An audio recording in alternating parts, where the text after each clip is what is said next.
ఇది big boss అగ్ని పరీక్ష. ఈ లైన్ వినగానే నిజంగానే గూస్ బంప్స్ వచ్చాయి కదా. టీజర్ చాలా షార్ట్ గా ఉన్నా దాని ఇంపాక్ట్ మాత్రం అదిరిపోయింది. ఈ సీజన్ అంచనాలను అమాంతం పెంచేసింది.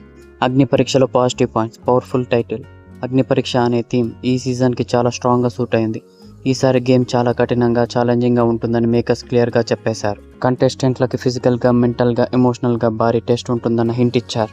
నాగార్జున గారి లుక్స్ అండ్ వాయిస్. నాగార్జున గారి వాయిస్ మాడ్యులేషన్ చాలా పవర్ఫుల్ గా ఉంది. ఆయన సీరియస్ ఎక్స్ప్రెషన్ తో ఈసారి చదరంగం కాదు రణరంగం అని చెప్పిన విధానం ఈ సీజన్ లో బిగ్ బాస్ ఫార్మాట్ లో భారీ మార్పులు ఉంటాయని స్పష్టంగా సూచిస్తోంది. Visuals and background music. Teaser లో fire effects, dark tones, sharp logo design అన్ని థీమ్ కి పర్ఫెక్ట్ గా సరిపోయాయి.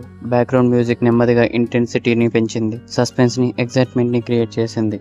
Logo reveal. కంటి లోగోలు, ఫైర్ యానిమేషన్ చాలా సింబాలిక్ గా అనిపించింది. బిగ్ బాస్ చూడడం ప్రేక్షకులకు కూడా ఒక అగ్ని పరీక్షలా ఉంటుందని మేకర్స్ ఫీల్ ఇచ్చారు. Negative points. టీజర్ చాలా షార్ట్ గా ఉంది. కేవలం 30 సెకండ్లలో కేవలం కాన్సెప్ట్ ని మాత్రమే చూపించారు. కంటెస్టెంట్ల గురించి, ఫార్మాట్ గురించి ఏమాత్రం క్లారిటీ ఇవ్వలేదు. Overall review. టీజర్ చిన్నదే అయినా అది క్రియేట్ చేసిన ఇంపాక్ట్ చాలా పెద్దది. థీమ్, టోన్, నాగార్జున గారి ప్రెజెన్స్ అన్ని కలిసి ఈ సీజన్ లో నిజమైన ఫైర్ ఉంటుందని సిగ్నల్స్ ఇచ్చాయి. ఈ సీజన్ కి కావాల్సిన హైప్ ని పర్ఫెక్ట్ గా స్టార్ట్ చేశారు. పీకే ఫైనల్ టాక్. ఈ టీజర్ చూసాక నాకు ఒక విషయం క్లియర్ అయింది. ఈసారి మేకర్స్ చాలా సీరియస్ గా ప్లాన్ చేశారు. నేను పీకే, నా ఛానల్ బీబీ టాక్స్ విత్ పీకేలో ఈ సీజన్ కి సంబంధించిన ప్రతి అప్డేట్, రివ్యూ, కంటెస్టెంట్ జర్నీని డీటెయిల్ గా డిస్కస్ చేస్తాం. ఈ అగ్ని పరీక్షని మనం కలిసి ఎంజాయ్ చేద్దాం brother. Goose bumps teaser, powerful voice and visuals, hype perfect గా సెట్ చేశారు. నెక్స్ట్ కంటెస్టెంట్స్ మరియు ట్విస్ట్ల కోసం వెయిటింగ్. ఈ రివ్యూ గురించి మీరేమనుకుంటున్నారు? మీ అభిప్రాయాన్ని కామెంట్స్ లో తెలియజేయండి.